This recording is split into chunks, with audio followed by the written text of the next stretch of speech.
n'allez pas vous fermer de porte en choisissant la spécialité SVT, comme en choisissant n'importe quelle autre spécialité. Vous allez toujours avoir un large choix derrière qui vous est offert en parcours post-bac. Donc on vous parlait directement du post-bac ce matin, c'est le cas.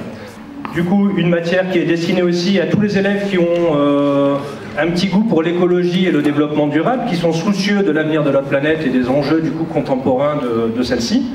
Au niveau concret, donc on passe, là en seconde, vous avez 1h30 de SVT par semaine. Si vous choisissez la spécialité SVT, comme toutes les spécialités, vous aurez 4 heures d'enseignement en première, 6 en terminale. Entre la première et la seconde, il y a un grand gap. Vous triplez presque votre temps d'enseignement, ce qui fait que, en rythme, tous les élèves nous le disent en première, là, dans les 3 groupes qu'on a, c'est que ça va vite, on a beaucoup de chapitres et beaucoup de notions à voir, et du coup ça va vite, on n'a pas, par rapport à la classe de seconde, on n'a pas le même rythme d'apprentissage.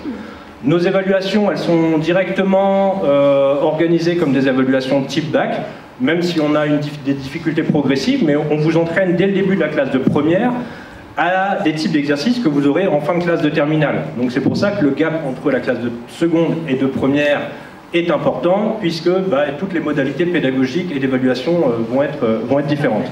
Donc voilà derrière moi la présentation qui est disponible en ligne, mais déjà depuis l'année dernière. On l'a très peu remaniée, il y a un QR code qui est présent sur toutes les salles de sciences pour y accéder. Je ne vais pas la présenter en détail ce matin, puisqu'il y a énormément de points qui sont dessus. Les programmes de SVT sont souvent écrits de la même manière, de la classe de 5e à la classe de terminale, autour de 3 grandes thématiques. La première, c'est la vie, la terre et l'organisation du monde vivant. La seconde thématique qu'on va aborder, c'est les enjeux contemporains de la planète.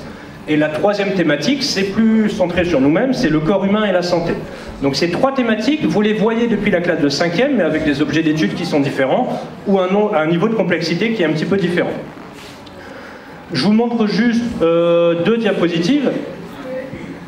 Donc pour faire son choix, j'ai repris ici une sorte d'infographie qui vous montre avec quelle doublette vous pouvez faire quel type d'école post-baccalauréat.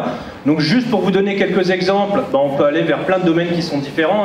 Tout en haut c'est écrit faculté d'archéologie, Sciences Po, en bas on voit concours paramédicaux, école d'architecte, école d'ingénieur, les parcours PASS, LAS, donc c'est parcours accès santé ou licence accès santé, des écoles d'ingénieurs. Donc je ne vais pas tout lire ce qui est en rouge, mais en tout cas on a un large éventail de parcours possibles.